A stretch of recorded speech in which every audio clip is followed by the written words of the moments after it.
ಪ್ರಿಯ ಮಿತ್ರರೇ, ಹಸಿವು ಮಾರಾಟಕ್ಕಿದೆ, ಚೌಕಾಸಿ ಎಂದು ಮಾಡಬೇಡಿ ಎಂದೆನ್ನುವರು.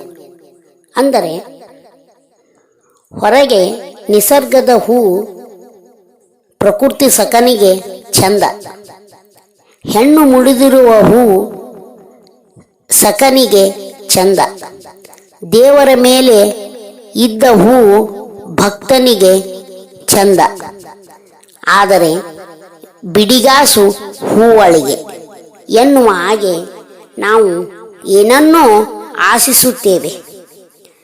ಆಶಿಸುವ ಸಲುವಾಗಿ ಗೇಣು ಬಟ್ಟೆ, ಗೇಣು ಹೊಟ್ಟೆ ಸಲುವಾಗಿ ಏನನ್ನಾದರೂ ನಾವು ಕೆಲಸವನ್ನು ಮಾರಾಟ ಮಾಡಲೇಬೇಕು. ನಮ್ಮ ಶರೀರದ ಶಕ್ತಿಯನ್ನು ಮಾರಾಟ ಮಾಡಿದರೆ ಮಾತ್ರ ನಮ್ಮ ಶರೀರ ಅನ್ನವನ್ನು ತೆಗೆದುಕೊಳ್ಳುವುದು. ಹೀಗೆ ನಾವು ಏನಾದರೂ ಮಾರಾಟಕ್ಕೆ ಇಟ್ಟಿರುತ್ತೇವೆ, ಅದು ಮಾರಲಿಲ್ಲ ಅಂದ ಮೇಲೆ ಆ ದಿನ ನಮ್ಮದು ಉಪವಾಸ. ಹೀಗೆ ಬಡವರ ಪಾಲು ಅಂತೂ ನೋಡುವ ಹಾಗೆ ಇಲ್ಲ. ಅವರು ಬಡವರು ಏನೇ ತಂದು ಮಾರಾಟಕ್ಕೆ ಇಟ್ಟಿರುತ್ತಾರೆ, ಆದರೆ ಇದ್ದವರ ಅಂಗಡಿಗೆ ಹೋದರೆ ನಾವು ಏನನ್ನು ಮಾತನಾಡದೆ ರಿಸಿಟ್ ನೋಡಿ ಹಣವನ್ನು ತೆರೆಯುತ್ತೇವೆ. ಆದರೆ ಅದೇ ವಸ್ತು ಆ ಬಡವಳು ಒಬ್ಬಕಿ ರೋಡಿನ ಮೇಲೆ ನಿಂತು ಮಾರಾಟ ಮಾಡ್ತಾಳಂತಂದ್ರೆ ನಾವು ಚೌಕಾಸಿ ಮಾಡದೆ ಇರುವುದಿಲ್ಲ. ಇನ್ನೂ ಕೆಳಗೆ ಅನ್ನುತ್ತೇವೆ ನಾವು. 10 ರೂಪಾಯಿ ಅಂತಂದು ಆ ಹೆಣ್ಣು ಮಗಳು ಅಂದಳೆ, ಆ ವಸ್ತುವಿಗೆ ನಾವು ಇಲ್ಲ 5 ಕೊಡುತ್ತೇನೆ, 4 ಕೊಡುತ್ತೇನೆ. ಹೀಗೆ ಚೌಕಾಸಿಯನ್ನು ಮಾಡಿ ಮಾಡಿ ಆಕೆಯ ಮನಸ್ಸನ್ನು ಕೆಡಿಸಿ, ಆಕೆಯ ವ್ಯಥೆ ನೋಡಲಾರದೆ, ಆಕೆಯ ಕಷ್ಟ ನೋಡಲಾರದೆ ನಾವು ಹಿಂತಿರುಗುತ್ತೇವೆ.